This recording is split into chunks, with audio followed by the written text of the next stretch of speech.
Hello, everybody. Welcome to another Age of Mythology game.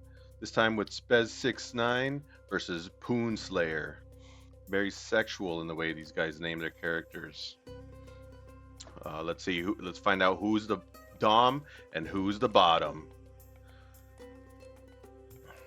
At least Spez69 is consensual. You know, 6'9", you do me, I do you. Poon Slayer though, he's just out here for Poon. And slay he shall. Let's see. He's we got a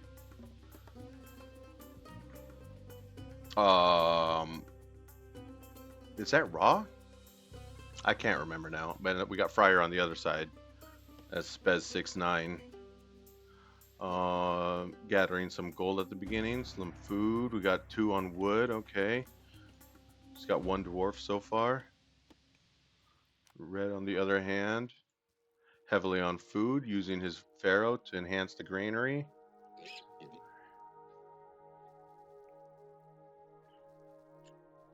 I think that brings in more food, right? Like when they drop off at the enhanced granary, drops off. I believe that's how the Egyptian works with the pharaoh.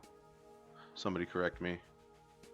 All right, Red's already found a scout. Walls regenerate hit points. You know, it's a relic. What about this one? Ranged soldiers have more hit points. Now that's pretty good, depending on what kind of. I mean, you can use it to make a play. Fryer and Raw. It's gonna bug me now.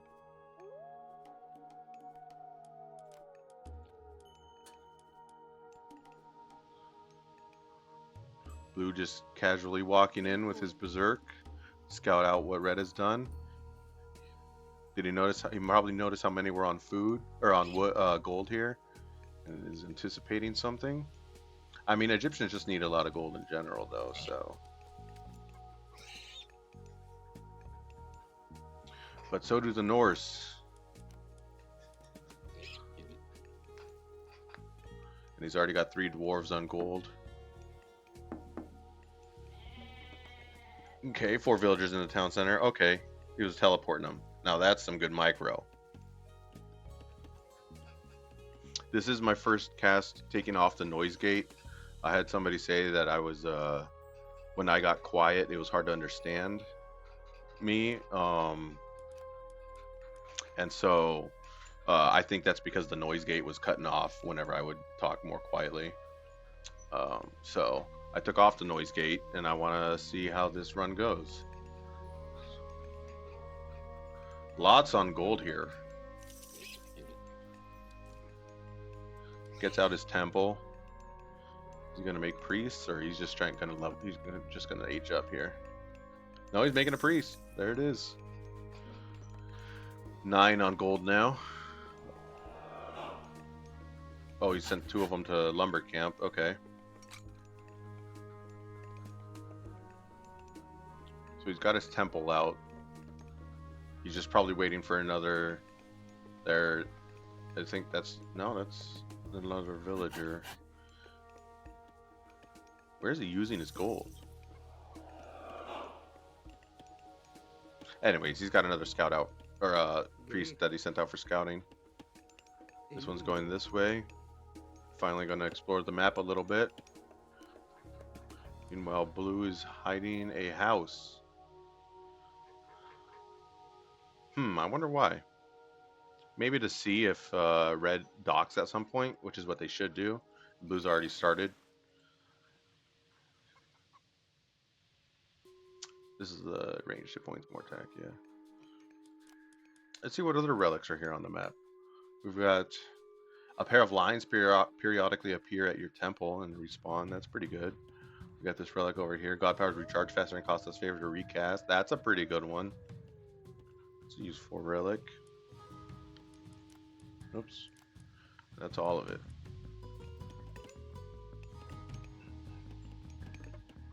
Ooh, building another house out in the boonies.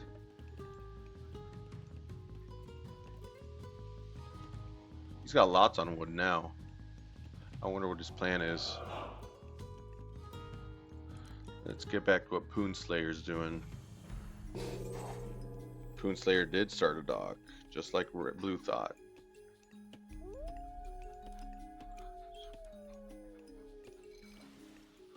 He's got 2 monuments right next to his town center. Okay, good to keep them protected, right? I mean, you'd think you'd want to spread out the circle of immunity, god power immunity, but you know, it just makes sense to maybe make your first 2 right next to the town center so they stay protected. You don't want them going down from an early raid.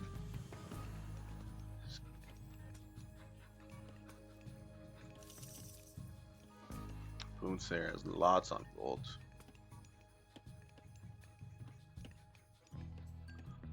But he's not really doing anything with it. His priest enhancing the temple. He just stockpiling wood and food and gold. Spending some of his wood for some houses. Some idle villagers. That's very common. He's got a couple villagers out here taking a hunt. Okay, he's getting his berries. Getting the safe food.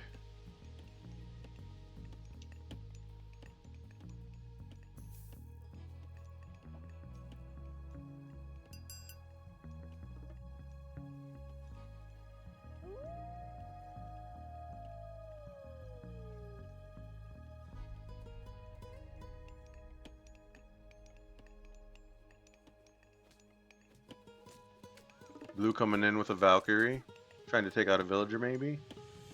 Just getting pelted by these towers, which are protected by the houses. That's going to be a pain.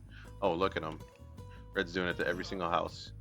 All you have to do this, by the way, is build the house with the, flush with the bottom of the house to the side of the watchtower, and then you can do this on all sides. And then that completely covers the watchtower, and they have to get through a house to start attacking it. He's doing the same thing to all of his towers. Okay, Red is definitely playing a defensive game. That's good. He is Egyptian. It's not like he has any strategies to pump out units at the moment. Red's taking a forward town center, not going for the one in the back. Instead, he wants his forward position. This is great because town centers shoot, right? So it's like building a mini castle in a designated location. Building this forward town center is an area where he can start building production around it and protect it under the TC's fire. They're very hard to take out. And very strong. He's coming in with his Sphinx to try to do some damage, but it just gets taken out. The priest, he's just leaving it to die as well. 2 damage at a time. Priests are so bad. They're only really good against myth units. That's what you're supposed to use them up against. But he decides to sacrifice his priest and Sphinx. A very interesting play by Poonslayer. Let's see what Spess is up to. Just defending. He's got his lions here now. He took the relic. We got a Valkyrie. He's taking TC fire. That's going to be annoying for Blue. He's going to have to take out this TC before he moves forward. No, you definitely do not want to sacrifice your units. Building a house with a Hearser. Let's see. He took 3 relics. He took the range, have more hit points, pair of lions, and god power to recharge faster. I don't think Red's taken any relics. Nope. Poonslayer, what are you doing? What's your game plan? He's got forward barracks. He's just waiting until a critical moment to start rushing out units. Typical boomer player. Nothing wrong with that.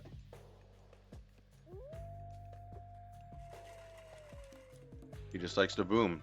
That's what it's called. An eco boom. You're a boomer.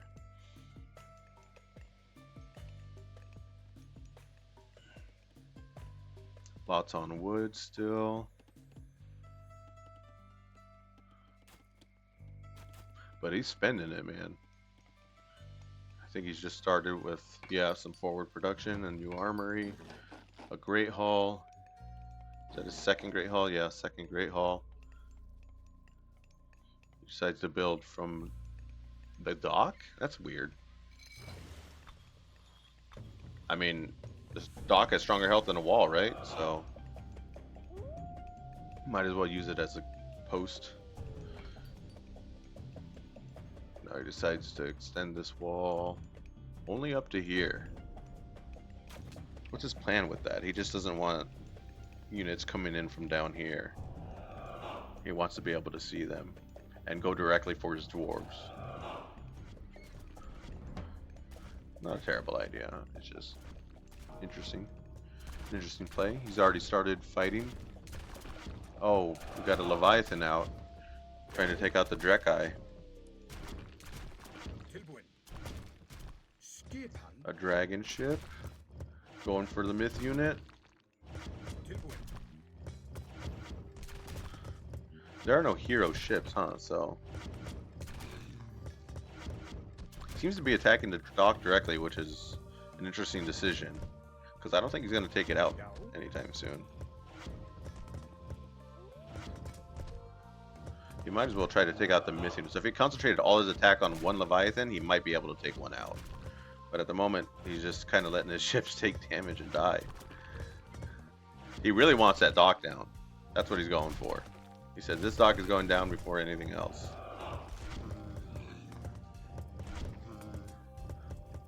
Now he's finally attacking on the Leviathans. No, he doesn't even take one out. He's just funneling in more units. Okay. Lose decided enough is enough. I don't want you having a fish economy. I'm taking out this dock. What do you got in response? Axemen? Here they come.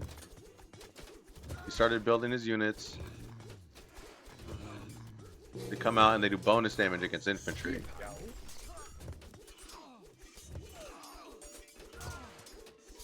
Right, that's infantry, right? Yeah. So he's going to take out anything that blue has fairly easily. All red blue had was infantry. And they're taken out. These are now heavy axemen, by the way. These fellows have gone to age 3.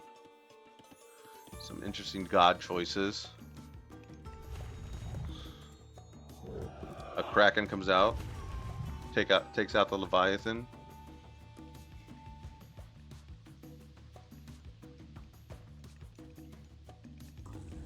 A rock giant coming out for Spez. Interesting farm placement. I don't know if I agree with it. He could have just taken out his goats instead of devoting the wood to farms. I mean, but if he doesn't need the wood, he's already got his production. 2 barracks, or longhouse, I should say. See, the medium axeman I can agree with. He's building lots of Hearsters, which means he anticipates myth units. So throwing axemen will decimate Red's infantry. These guys do bonus damage to infantry as well, and they're ranged and incredible long. They're long range. They're an archer essentially. It's they're archers that do hack damage, unique to the Norse.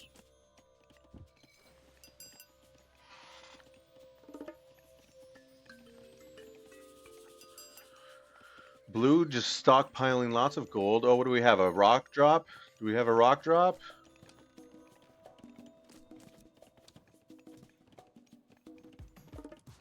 Supposedly you used to be able to put units inside of the rock and drop them off at a location, and it was called a rock drop. But I think they disabled its ability to transport because it was too OP. So now it's just a glorified scout.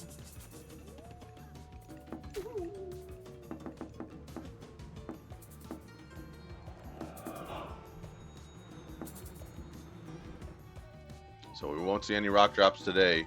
What's Poonslayer up to now? He's expanded to another TC. He's got 3 fortresses in the middle, Migdol strongholds. He's taking much more land than Blue is, so he's taking the outside resources as well. So we'll see those taken up by Red, which means Blue will have to figure something out once his internal resources run dry. He's already halfway done with that mine. He's done with that one. He's still got one in the back. So he's been playing kind of smart. He's building another TC, and he's got a gold mine that he can retreat back to if his forward one gets taken. So he's got options still. This is good.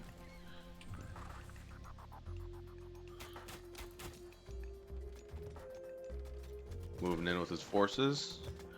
These fellas have been fighting over water for a while. Blue finally winning that fight. Making sure that Red does not have a fish economy on this side of the map. This is the only side of the map they're fighting over. Okay. Blue just kind of walking his forces away and having them take fire from the chariot archers. That is not good army management. Red's going to win this fight again because Blue doesn't know what to do with his army. These are only human soldiers too. There's no myth units. Those Hershers are not going to get any value. What he wants to be building is more throwing axemen to decimate Red's front line. And myth units. You know, any kind of myth units will... oh, he's Norse, so he has to fight to get myth units. Yeah, human soldiers die to myth units, but he can't get any without fighting. So, that's kind of a thing.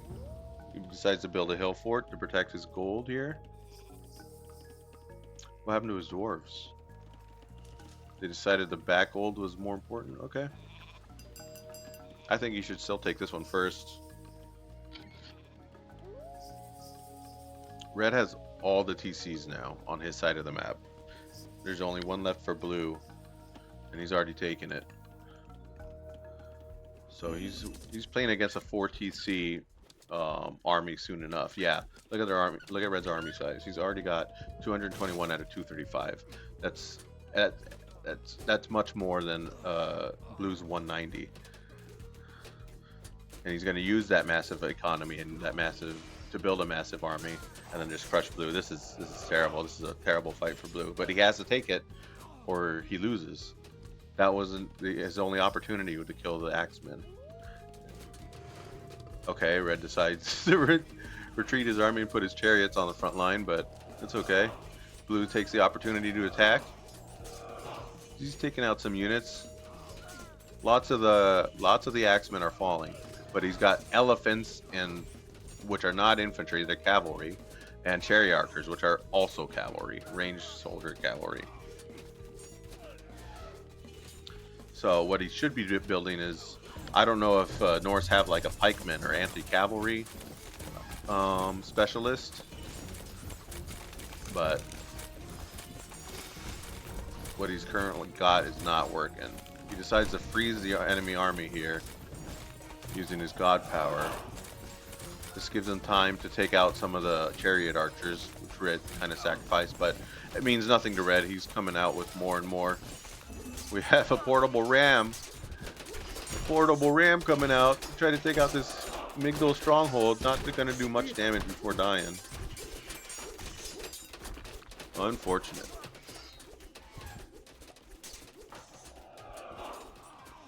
Blue decides to retreat his army back. Try to get some damage from the hill fort. He figures using the defensive advantage is his only way to victory.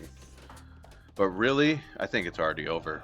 Red already has double the town centers, so he's got much more units. Blue's got lots of resources in his stockpile though, so even though he's only at 190 and can't get any higher,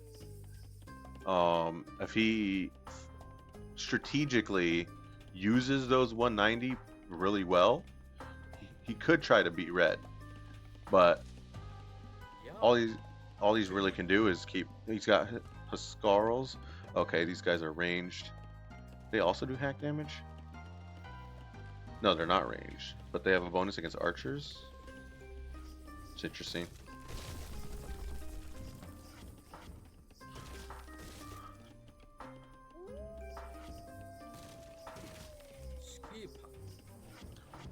Olafur Cloaking. I love how it names every single Hertz or something different. We got Bjorn Brynjolfsson.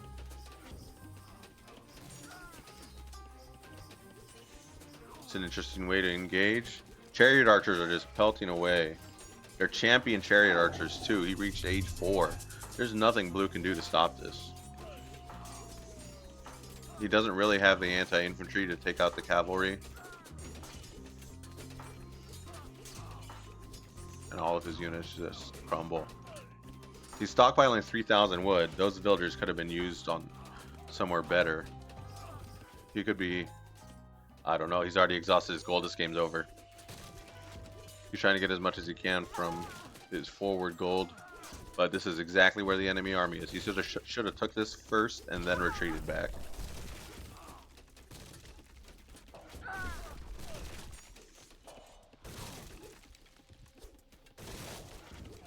You can see Red is just pumping out the chariot archers and axemen with more cavalry.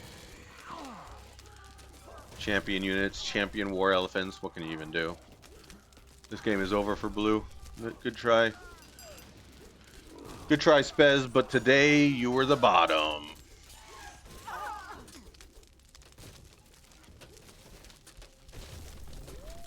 Why are these ones black?